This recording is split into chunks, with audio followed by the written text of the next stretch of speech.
How's it going, guys? Good. All right, getting ready for a rematch, 7 years in the making. I mean, is that in itself a little bit crazy to you that, you've been at this game so long that you can be looking at a fight from 7 years ago? Now that you say it, yeah. Didn't really think of it like that.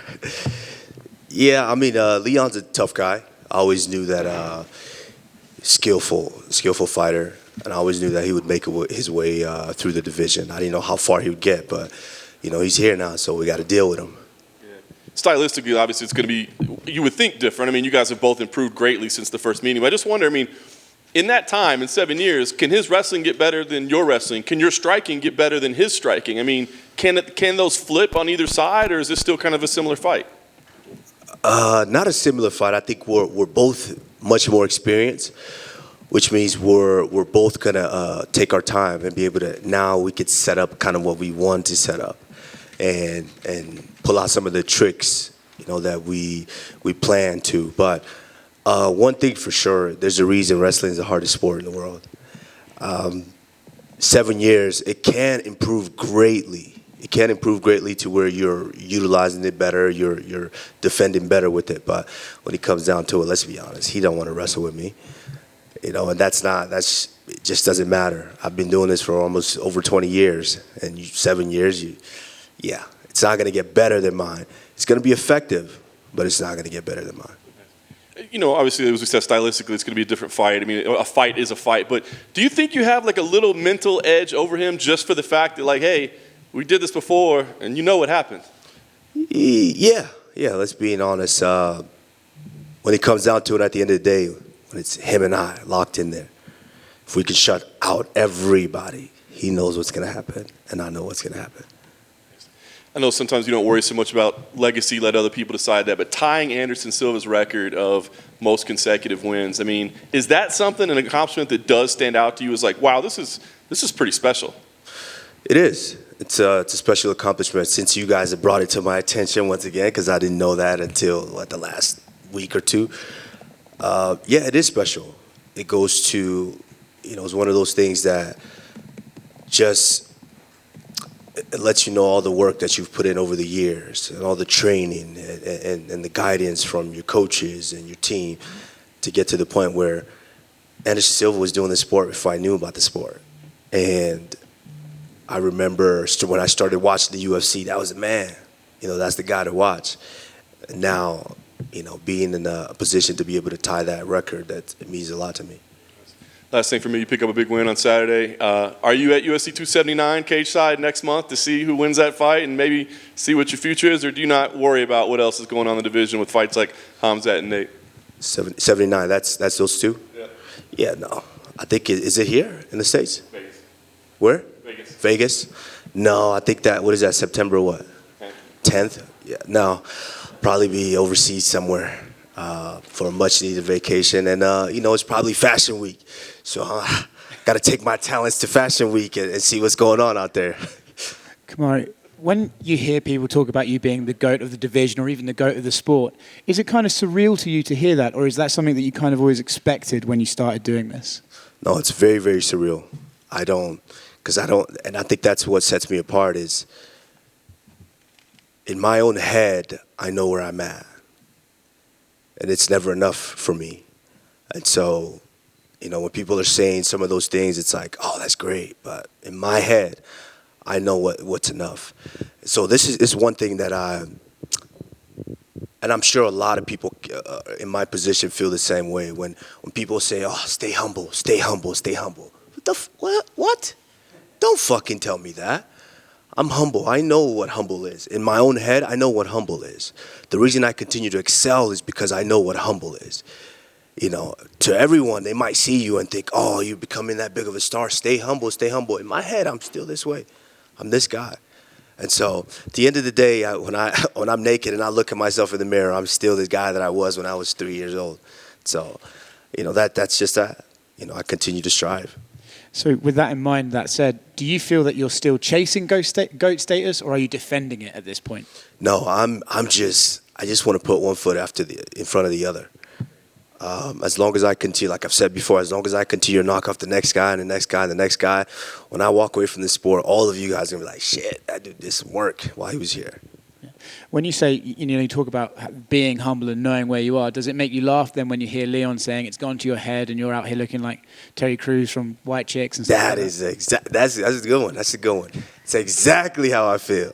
Brother does a movie and everybody say he Hollywood now. But guess what? When I was in college eating $5 Little Caesars pizza and I was surviving off of that for 2 days and eating ramen noodles for the whole week, you know what I did? I dreamt of getting to a point where I didn't have to do that. I could walk into any steakhouse, order whatever I wanted on there. I could tell my mom and dad, hey, you guys want to go there? Got you. Let's go there. You guys want to fly private? Got you. Let's do that. I always dreamt of that, and I wondered. I always wanted that. So I put the work in to get to the point. To get to the point where I always wanted silk shirts. You wear those cotton shirts, you wash them once or twice, shrink on you, Now I could wear silk shirts. I always wanted that. Of course, I put the work in and I got that. But that doesn't stop me. I want to be bigger than Dwayne Johnson, bigger than him. So that means I need more work.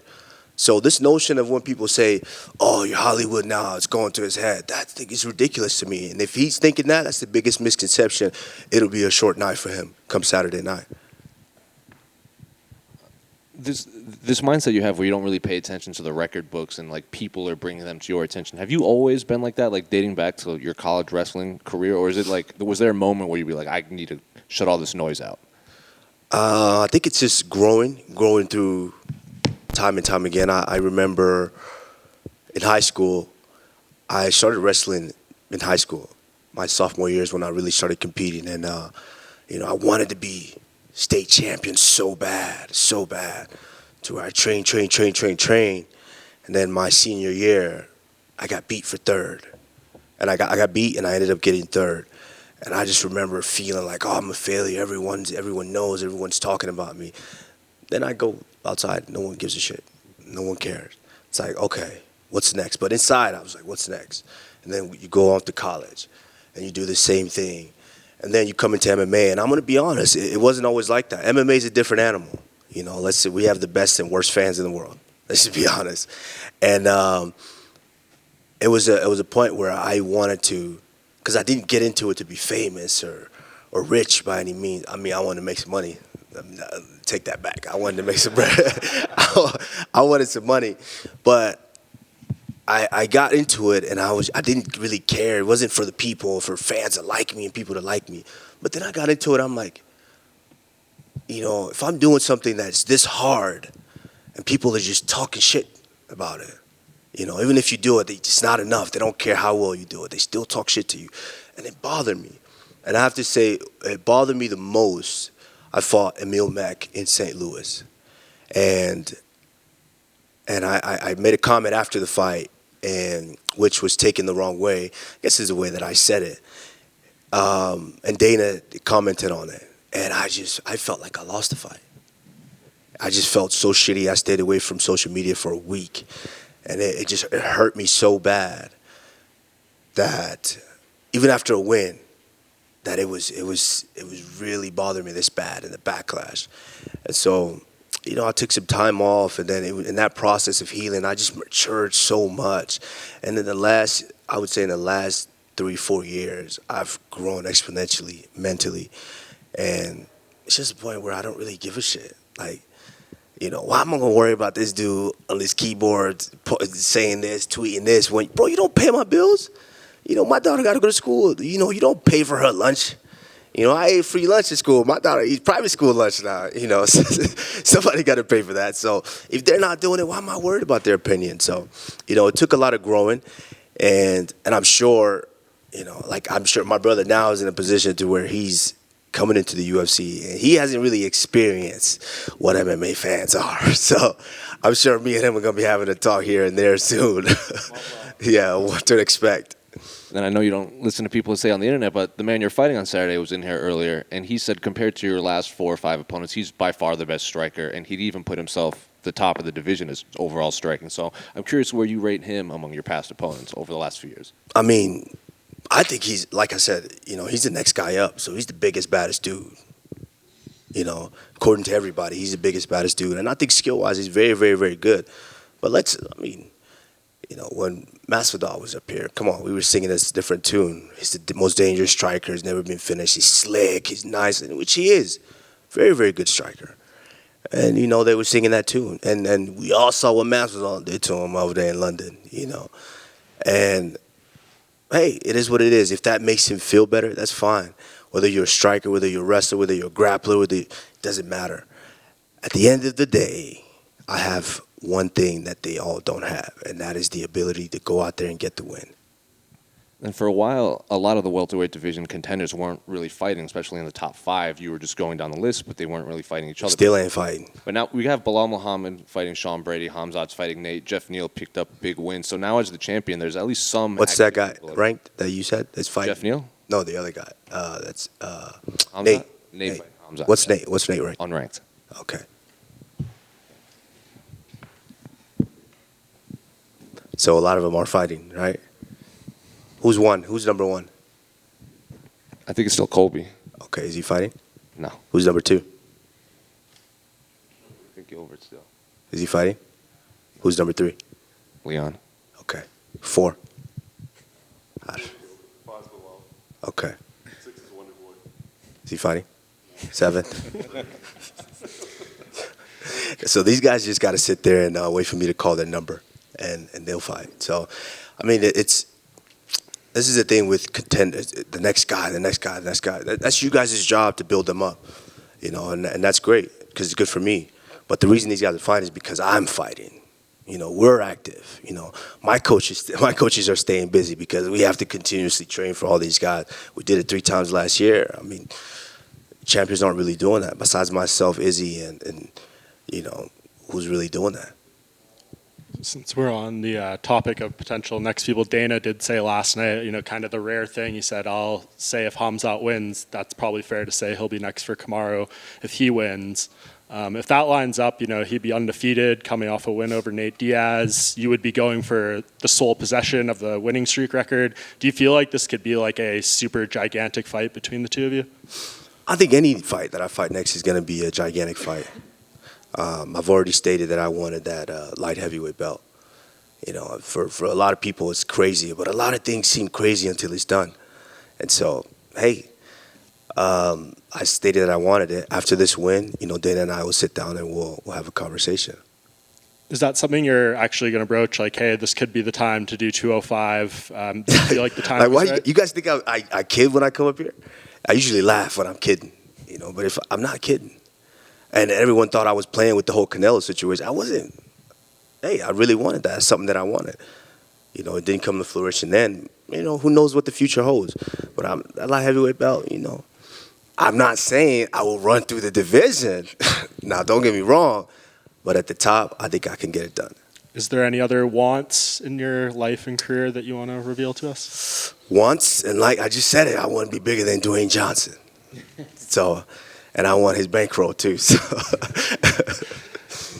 And one question for you. Nate Diaz, he's fighting Hamzat. This is probably going to be his last fight in the UFC. What do you think the legacy he leaves behind in the sport is, or in the UFC?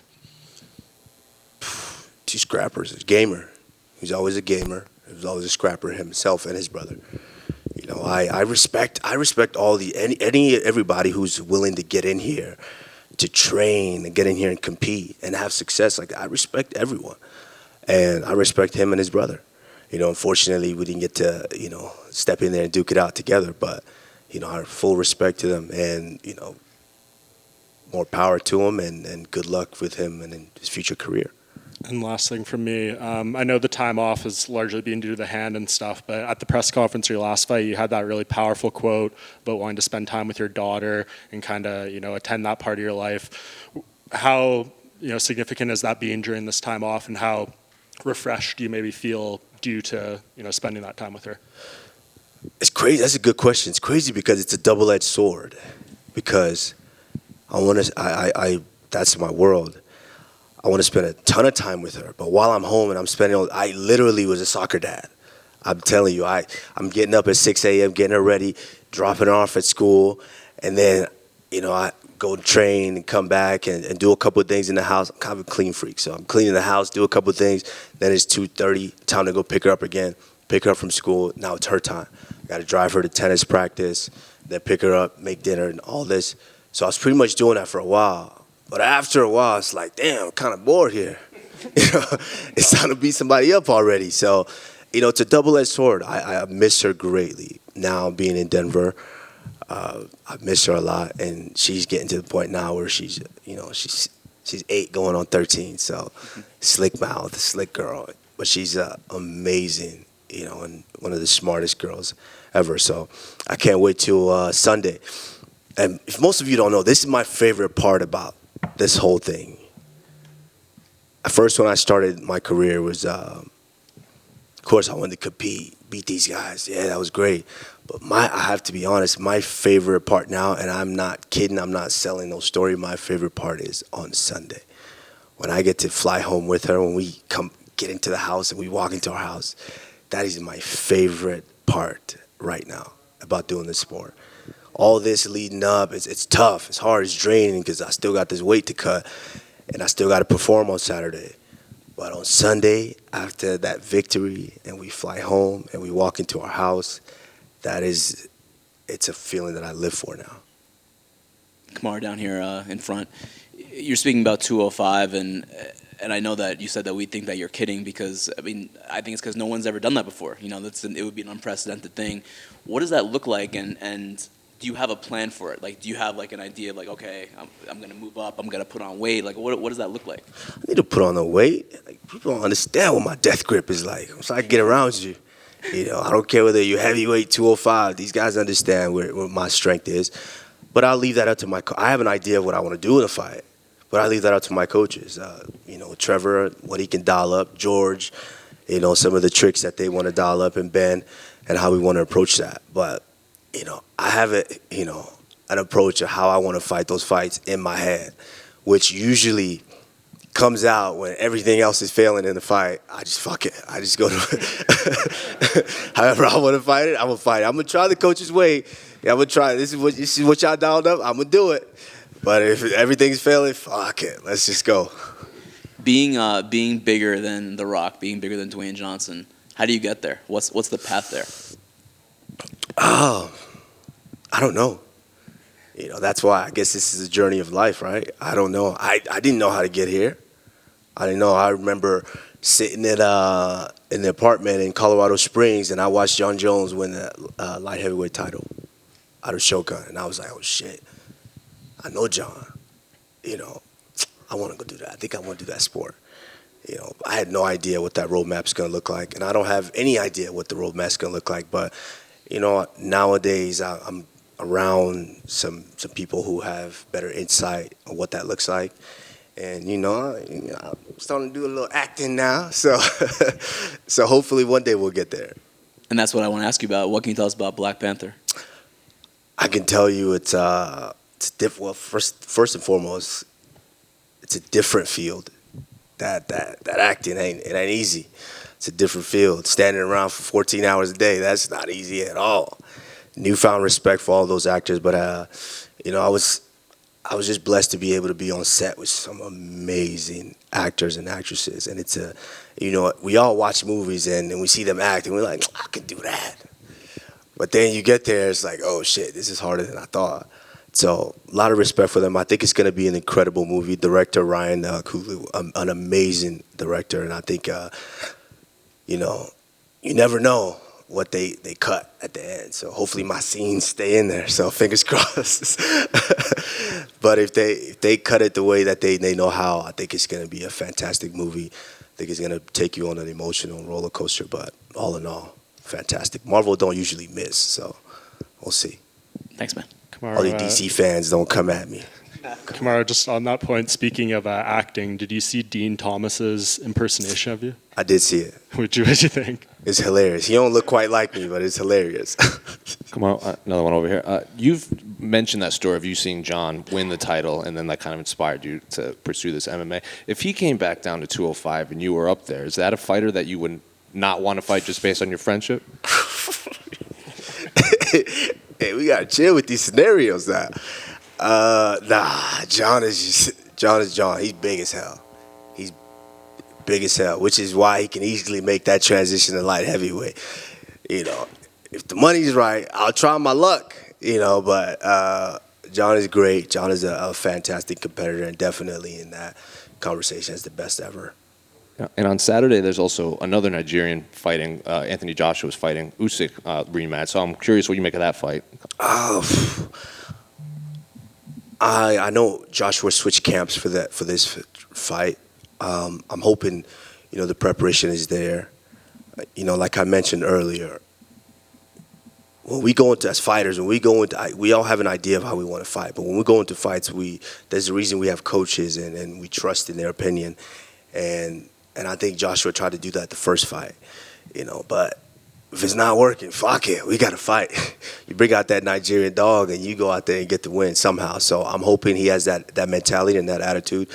And if he does, we could see the belts come back to him. You mentioned your brother briefly the other night when he earned that contract. First, how proud of his accomplishment, how nerve-wracking, if there were any nerves for you, and what's the possibility in the future we see two Usmans holding belts up there? I mean, it's been, first and foremost, it's been a while since I cornered someone. A few months. I think the last one really that I felt, Francis' fight was great. I think when Francis won the belt, it kind of felt like that. Sometimes you just get filled with so much adrenaline and so much joy to where I mess around and fuck my knee up trying to jump up there on that thing. So it's, you're just filled with so much joy. You just explode with all of that. And, I mean, it was a great and amazing feeling to see him get that success because he's been at this for a little while, just a little bit now, and he still has a long way to go. But, Francis as well as my brother, so... hopefully we are out of the sport before all these young guns start coming after us. So, we want to get in the sport, make the biggest splash ever, make our money, and walk away before some of these, time waits for no man. So, when these young guns come up there and they try to challenge us, hopefully we out of the way. And lastly, as a guy that's never owned a silk shirt, you mentioned the cotton shrinks. Does the silk not shrink? It's nice. It's nice. You feel this on the skin, you never go back. But I still rock with the cotton though. So, cotton, whoever, fabric of our lives, So, I'll cut a promo for you. So, call my manager, Ali Abdelaziz. We could do something. I still rock with cotton though. I train with it. Appreciate you, champ. Kamaru, front row on your right. Yes. As someone who's actually familiar with the Mountain Time Zone, what was your reaction to finding out that 278 was coming to Salt Lake City and that you'd be headlining here for the first pay-per-view in Salt Lake City ever?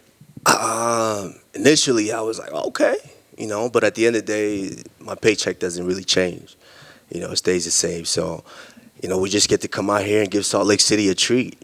And if this fight goes anything like I'm imagining, we're going to give them a tremendous fight that they will never forget in Salt Lake City.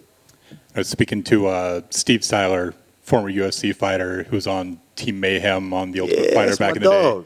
He was referencing, you being an assistant coach on that team, kind of learning MMA, seeing you put on the gloves for the first time.